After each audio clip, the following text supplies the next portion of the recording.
की पाठशाला में आपका पुनः एक बार स्वागत है। हम आज बात करेंगे पार्ट 2 में जो 2 नंबर का एक प्रश्न पूछा जाता है। कभी कभी 1 नंबर में भी पूछ लेते हैं और कभी कभी 2 नंबर में भी पूछ लेते हैं। और वो प्रश्न है कि px के शून्यकों की संख्या ज्ञात कीजिए। और बहुत आसान प्रश्न होता है, लेकिन क्या है, अगर उसको हम ध्यान से नहीं देखते हैं या कहीं ध्यान हमारा भटक जाता है तो हम उस प्रश्न को हल करने में गलती कर देते हैं। तो मैं आपको बता देता हूँ कि इसको बहुत आसानी से आप किस प्रकार से हल कर सकते हैं। ये कुछ चित्र बनाए हैं मैंने बोर्ड पर, और px के शून्यकों की हमको संख्या बताना है कि क्या होगी। तो मैं आपको बता दूं कि ये x अक्ष होता है और ये y अक्ष होता है।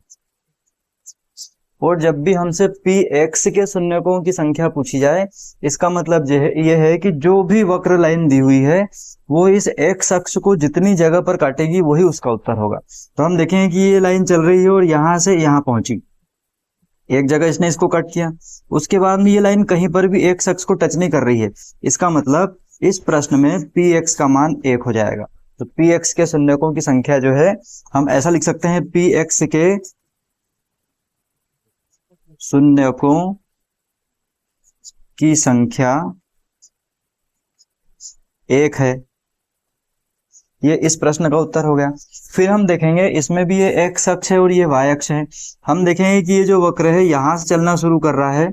इसने x अक्ष को एक जगह यहां पर कट किया है, उसके बाद एक जगह यहां पर कट किया है। मतलब इसमें px के शून्यकों की संख्या 2 है। तो हम यह लिख सकते हैं px के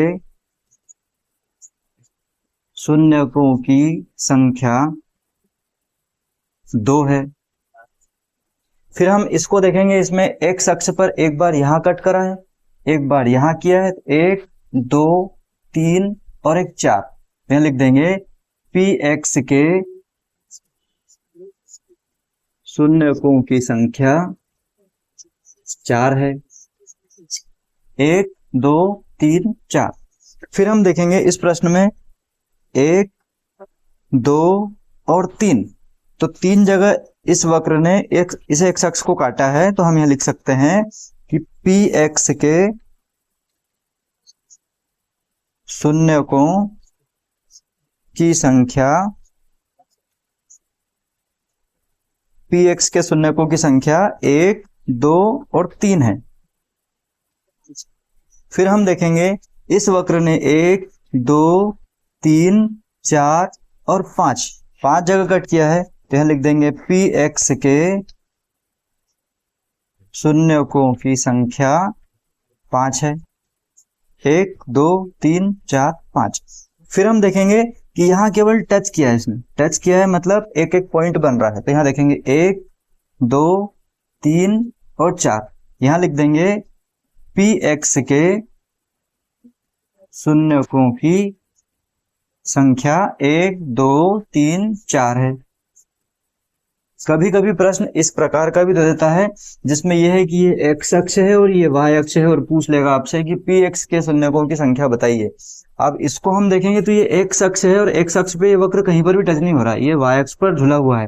तो यहां लिख देंगे इस स्थिति में कि px के शून्यकों की संख्या 0 है।